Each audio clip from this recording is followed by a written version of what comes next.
This is the Learner Podcast for the True and Justice. Baik, saudara-saudara sekalian, melanjutkan materi kita tentang teori hukum pada sesi ke-5 kali ini. Kita akan memfokuskan perhatian atau dialog dan diskusi kita ini pada isu-isu hukum atau teori hukum kontemporer. Ya. Yang saya maksud dengan isu-isu kontemporer itu karena ada perkembangan ilmu pengetahuan di luar hukum seperti di bidang biologi, ilmu pengetahuan di bidang fisika, di bidang ilmu-ilmu alam, itu memberikan warna terhadap cara kita melihat. Yang kita maksudkan di sini adalah memberikan pendekatan baru di dalam melihat suatu entitas. Kemarin kita sudah membahas persoalan bagaimana proses transformasi dalam positivis, ya, sehingga kita bisa memahami bahwa hukum positif itu juga memberikan insight, ya, yang cukup komprehensif terhadap kualitas pengembangan hukum. Artinya kita tetap berpegangan bahwa pada hakikatnya hukum itu selain dia merupakan norma yang berisi perintah, larangan, tapi juga ada pengaturan dan ada reward yang dimuat di dalamnya. Dan kita juga memberikan pengapresiasian, ya, proses transformasi hukum positif itu bukan hanya, ya, yang dibentuk atau bersumber dari kekuasaan belaka seperti eksekutif, legislatif, dan yudikatif.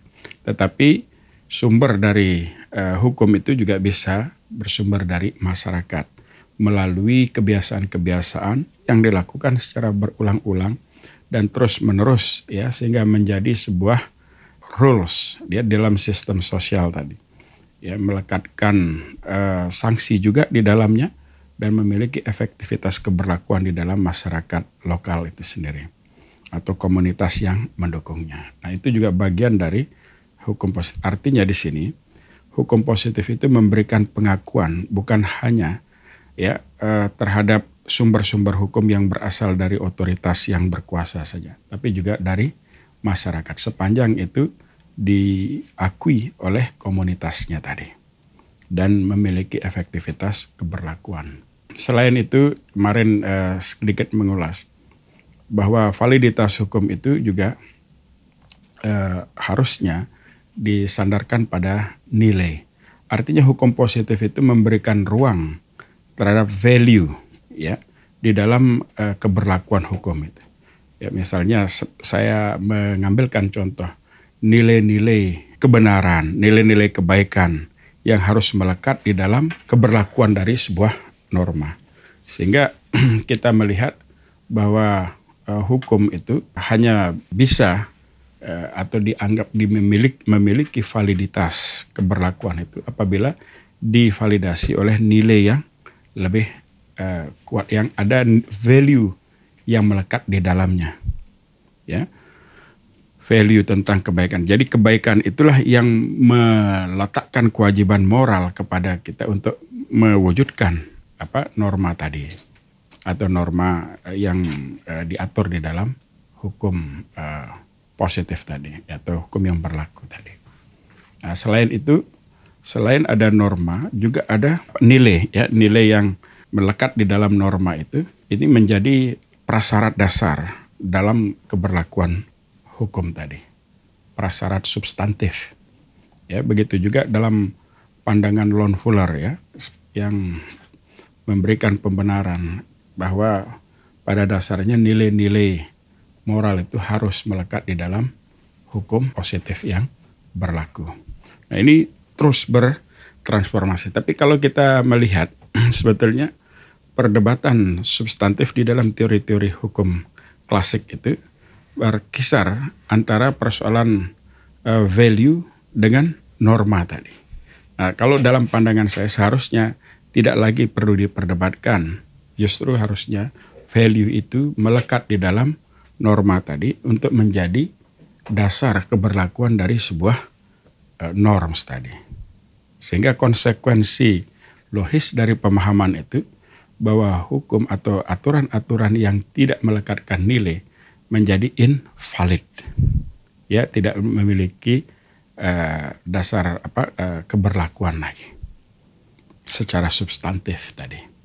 Nah, di dalam perkembangan kontemporer kita melihat beberapa pemikiran yang diinspirasi oleh para pemikir lain di bidang biologi, misalnya seperti Humberto Rosén Maturana yang memberikan insight tentang systems. Nah, saya tertarik untuk mendiskusikan bagaimana peranan sistem ya di dalam memperkuat atau memperkaya teori-teori hukum yang kita pelajari selama ini. Nah, yang menarik di dalam sistem teori itu, dia meletakkan perhatian atau fokusnya itu pada kualitas relasi, kualitas interaksi antar komponen di dalam norma tadi. Bukan semata-mata pada output atau norma yang dihasilkan oleh lembaga yang berwenang. Ya, kalau misalnya kita melihat pada pemahaman positivis generasi pertama, seolah-olah norma itu menjadi valid hanya karena dia diciptakan atau dikeluarkan oleh lembaga yang berwenang saja. Ya, dalam hal ini memiliki otoritas, ya, otoritas yang berwenang seperti eksekutif, legislatif, dan yudikatif. Namun yang menarik di dalam mengukur keberlakuan hukum itu, dia pandangan sistem ini melihat pada bagaimana kualitas relasi antar komponen. Ya, apakah kualitas relasi yang menjadi pembentuk norma itu didasarkan pada cara ya atau pendekatan yang koheren ya, yang disusun secara sistematis, metodik dan disandarkan pada prinsip koherensi tadi. Ya, karena di dalam pemahaman Maturana, seorang ahli biologi, ya sebetulnya Humberto Rosén Maturana itu seorang filosof ya di bidang biologi molekuler. Dia menulis sebuah buku yang berkaitan dengan pohon keilmuan, ya, epistemologi pohon keilmuan dalam prinsip biologi molekuler. Nah, di dalam buku atau karyanya itu, Maturana mengilustrasikan tentang bagaimana ya sebuah kehidupan atau entitas. Nah, jadi dia mengilustrasikan kehidupan kita. Kehidupan manusia ini itu adalah akibat dari berinteraksinya antar komponen di dalam tubuhnya itu. Nah, dia menggambarkan bahwa secara faktual tubuh manusia terdiri dari 37 triliun sel yang tidak memiliki kesamaan satu sama lainnya. Nah, tetapi dia menggambarkan bahwa di antara 37 triliun sel itu ada keunggulan dari semua komponen sel tadi itu untuk berinteraksi, membentuk atau bekerja sama membentuk penyangga-penyangga kehidupan itu. Sehingga lahir subsistem jantung, subsistem paru, subsistem limpa, subsistem pankreas, subsistem organ yang lain dan seterusnya itu. Semuanya organ-organ itu berinteraksi dengan mandat yang sama, yaitu defense the life. Nah, ini menjadi insight yang sangat menarik ketika kita melihat bahwa Humberto Rosén Maturana itu mengingatkan kita pada bagaimana kualitas relasi itu menjadi dasar dalam pembentukan sebuah entitas. Kalau misalnya kualitas interaksi itu buruk, ya, maka entitas yang dibentuk itu juga mungkin sekali dianggap cacat atau bisa menjadi defected atau rusak. Ya, sama seperti tubuh manusia itu. Ya, kita punya tubuh, ya, tubuh manusia itu dianggap normal, ya, karena ini dilihat sebagai akibat dari berinteraksinya antar komponen di dalam tubuh manusia itu. Nah, normalitasnya itu, misalnya kita merasa diri badan kita sehat, merasa diri tubuh kita itu nyaman dan lain sebagainya. Itu karena akibat atau output dari berinteraksinya komponen ini dengan normal. Kalau salah satu dari komponen di dalam tubuh itu tidak berinteraksi dengan normal, katanya, maka kemungkinan besar outputnya itu berupa kehidupan, kualitas kehidupan kita itu juga dianggap cacat atau dianggap tidak normal, ya, atau mungkin sekali ya kalau kita merasakan sakit atau merasakan hal yang tidak nyaman, itu sangat besar kemungkinan bahwa ketidaknyamanan atau rasa sakit itu diakibatkan karena tidak berinteraksinya komponen-komponen di dalam tubuh manusia, di dalam tubuh kita itu ya tidak berinteraksinya secara normal. Tidak normalnya berinteraksi antar sel tadi. Nah, oleh karena itu yang menarik di dalam insight-nya Maturana itu, dia mengatakan bahwa ketika kualitas interaksi itu normal, maka dia akan bisa melahirkan entitas yang normal. Nah, begitu juga saya melihat, kita melihat fenomena norma. Norma hukum itu sebetulnya merupakan output akibat dari berinteraksinya antar semua data informasi, ya, norma-norma yang terdahulu, ya, maupun fakta-fakta, data-data, fakta-fakta, informasi, dan norma-norma lain yang didesain, diintegrasikan, disusun sedemikian rupa secara sistematis dan metodik untuk melahirkan sebuah norma. Jadi kata kuncinya adalah adanya keseimbangan, ada kewajaran antar komponen di dalam relasi antar komponen norma itu sehingga melahirkan sebuah norma yang dianggap wajar atau memiliki validitas tadi. Berkembang pemahaman di dalam teori hukum itu, ada kata koherensi yang harus digarisbawahi di sini. Tadi saya mengingatkan bahwa sebuah norma itu akan dianggap normal apabila dia memiliki kekoherensian. Ya, semua komponen-komponen di dalamnya itu berinteraksi secara koheren. Ya. Nah, seorang pakar, seorang ahli banyak sekali yang mengatakan, bukan saja Japek ya, tapi juga kita bisa melihat itu di dalam bukunya Aulis Arnio ya, tentang reasonable ya, as reasonableness atau as reasonable. Kemudian tulisannya Alexander Pagzaknik ya, kemudian para ahli filsafat hukum yang lain ya. Banyak sekali kita mendapatkan insight dari mereka yang menggarisbawahi pentingnya koherensi di dalam pembentukan sebuah norma. Oleh karena itu dalam pandangan saya harus katakan di sini bahwa semua objek amatan yang kita teliti, yang kita diskusikan, yang kita amati, yang kita cermati, itu harus merupakan objek ya amatan yang memiliki, ya misalnya dalam hal ini norma yang memiliki efektivitas keberlakuan. Ya, jadi ketika kita mengamati objek ya sebagai seorang yuris, tentu objek yang kita amati itu adalah norma tadi. Nah, tapi kriterianya norma yang bagaimana? Tentu norma yang memiliki efektivitas keberlakuan. Nah, norma yang memiliki efektivitas keberlakuan ini itu ditandai dengan adanya validitas tadi.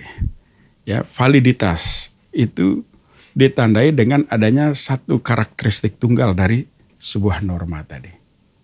Nah, karakteristik tunggal itu kita sebut sebagai self-explanatory. Norma yang memiliki validitas itu adalah norma yang memiliki self-explanatory. Nah, self-explanatory ini adalah kemampuan dari norma itu untuk menjelaskan kepada publik bahwa dia benar dalam dirinya sendiri. Nah, apa ukuran ya norma itu memiliki kebenaran dalam dirinya sendiri? Seperti kita melihat, sering saya mencontohkan ya, ketika kita melihat matahari, dia menyatakan dirinya sebagai sumber dari segala sinar itu. Ya, ketika kita melihat dia sebagai sumber, dia tidak perlu lagi menjelaskan kepada publik apa teori yang menjelaskan bahwa dia adalah sumber. Karena kekuatan sinarnya itu nyata bersumber dari dalam dirinya itu. Itu bahwa pernyataan matahari adalah sumber dari sinar dalam kehidupan di bumi ini merupakan suatu kebenaran, itu suatu fakta. Itu sebabnya ketika kita melihat self explanatory itu sesuatu yang muncul dari dalam diri. Apa ukurannya kalau kita bicara tentang norma? Ukuran dari norma yang memiliki kebenaran dalam dirinya itu. Nah, ukurannya tentu bersumber dari apa yang disebut dengan adanya kekoherensian. Jadi komponen-komponen di dalam pembentuk norma itu, yang membentuk norma itu harus disusun sedemikian rupa, disusun secara sistematik dan metodik, didasarkan pada prinsip koherensi tadi. Nah, koherensi ini terdiri dari 3 komponen. Di dalam teori hukum kita menyebut ada komponen konsistensi, kedua comprehensiveness, ketiga keterkaitan antar komponen pembentuknya. Jadi kalau kita ingin menguji apakah sebuah norma itu valid atau tidak dalam teori hukum, kita melihat apakah norma itu memiliki konsistensi, baik konsistensi di dalam diksinya, di dalam pemformulasiannya, di dalam pelaksanaannya, di dalam implikasinya itu. Jadi kita bisa mengukur kekonsistensian itu di banyak level. Baik ketika dia mulai dieksplorasi, divisualisasikan ke dalam bentuk norma, ketika dia dirumuskan. Apakah perumusannya itu juga konsisten dengan substansi yang dirumuskan tadi.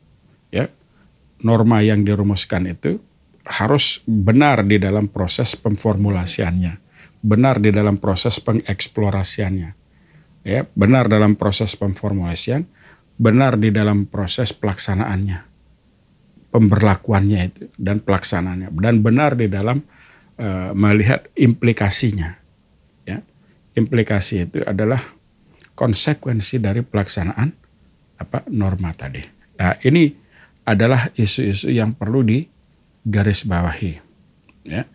Bagaimana kita mengukur keberlakuan norma itu tidak cukup hanya sekedar dia memiliki kekonsistensian di dalam pemformulasiannya sampai dengan perumusannya dan pemberlakuannya saja. Tapi juga kita mengukur dari mulai penggalian, formulasian, pengkonstruksian, pelaksanaan hingga pengawasannya. Pengawasan untuk melihat implikasinya. Nah, ini adalah instrumen di semua tahapan yang bisa kita gunakan untuk mengukur apakah sebuah norma itu memiliki kekonsistensian atau tidak. Nah, ketidakkonsistian dari sebuah norma itu mengakibatkan norma itu menjadi invalid di dalam keberlakuannya. Begitu juga ketika kita melihat bahwa norma itu selain memiliki kekonsistensian juga harus ada komprehensif. Bahwa norma itu harus utuh, komprehensif. Tidak bisa berlaku setengah, yang lainnya tidak berlaku. Tidak berlaku sebagian dan berlaku sebagian. Jadi semuanya harus berlaku secara utuh. Tidak bisa diberlakukan secara setengah. Misalnya ketentuan norma ini hanya diberlakukan pada kasus A, B, C. Tetapi ketentuan di dalam norma itu harus diberlakukan secara komprehensif, tanpa melihat batasan-batasan yang sifatnya diskriminatif dan seterusnya. Nah, yang terakhir bahwa semua komponen norma itu harus disusun, harus saling berkaitan, saling menguatkan, bukan saling menegasikan. Jadi itu kata kunci di dalam melihat apakah sebuah norma itu disusun secara coherence. Coherence itu memuat 3 elemen tadi, ada konsistensi, ada comprehensiveness, dan ada keterkaitan antar komponen tadi. Dengan demikian kita bisa menjadikan instrumen pendekatan tadi sebagai indikator untuk melihat atau mengukur validitasan sebuah norma yang hendak diberlakukan tadi. Jadi itu kata kunci dari pemahaman kontemporer tentang teori-teori hukum tadi, bahwa teori hukum itu yang dikaitkan dengan cara pandang systems tadi, itu meletakkan perhatian pada interrelasi antar komponen di dalam pembentukan norma. Misalnya kita ingin mengatur tentang norma yang berkaitan dengan pengawasan ya terhadap para spesialis atau para dokter ya untuk melakukan pengawasan terhadapnya agar tidak melakukan malpraktek misalnya. Apa yang harus diberlakukan? Jadi peraturan-peraturannya itu yang disusun sedemikian rupa itu tidak boleh bertentangan dengan peraturan-peraturan lainnya, baik secara vertikal maupun secara horizontal. Ya, jadi hubungan antara norma yang satu dengan norma yang hendak diberlakukan itu harus saling menguatkan, ya, bukan saling menegasikan. Jadi dia harus disusun sedemikian rupa, ya, dengan bersandar pada prinsip koherensi tadi yang mencakup aspek konsistensi, comprehensiveness dan keterkaitan yang saling mendukung.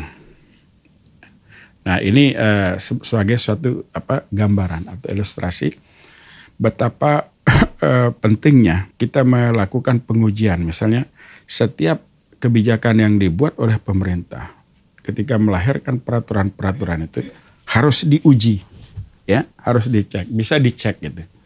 Apakah dia saling menguatkan atau tidak, saling berkaitan atau tidak dengan norma-norma yang lain. Nah, ketika dia dicek itu harus di-review lagi. Apakah setiap norma itu memiliki satu self-explanatory tadi. Ya, self-explanatory itu ditandai dengan adanya kekoherensian yang mencakup 3 elemen tadi, yaitu konsistensi, comprehensiveness, dan keterkaitan antar komponen. Antar komponen pembentuk norma. Saya kira itu dulu pemahaman dalam materi diskusi kita yang terkait dengan perkembangan teori hukum yang kontemporer dari insight dari system thinking. Bagaimana kita melihat bahwa sebuah norma itu memiliki keberlakuan, ya, cukup dengan melihat atau menguji relasi antar pembentuk norma tadi. Ini salah satu pendekatan yang bisa kita jadikan sebagai referensi dalam mengukur apakah tulisan-tulisan yang akan kita buat, ya, gagasan-gagasan yang kita tawarkan, norma-norma yang kita gunakan dalam membangun argumen kita itu relevan atau tidak, ya, masih relevan atau tidak, masih valid atau tidak, ya, dengan cara melihat pada bagaimana kualitas relasi antar komponen pembentuk norma yang kita gunakan dalam memperkuat argumen kita. Intinya itu berpangkal kepada pendekatan koherensi yang mencakup konsistensi, koherensi, dan keterkaitan antar komponen. Jadi demikian sesi kelima dari teori hukum ini. Semoga dialog singkat yang terkait dengan contemporary legal theories ini bisa memberikan kontribusi atau manfaat bagi saudara-saudara sekalian, khususnya dalam mengembangkan, ya, gagasan-gagasan lain, termasuk juga untuk menguji teori-teori yang lain, sekaligus untuk mempertajam argumen-argumen Anda ketika memvisualisasikan gagasan dalam karya-karya ilmiah saudara-saudara sekalian. Demikian, semoga bermanfaat. Terima kasih. Wassalamualaikum warahmatullahi wabarakatuh. This is the Learner Podcast for the Truth and Justice.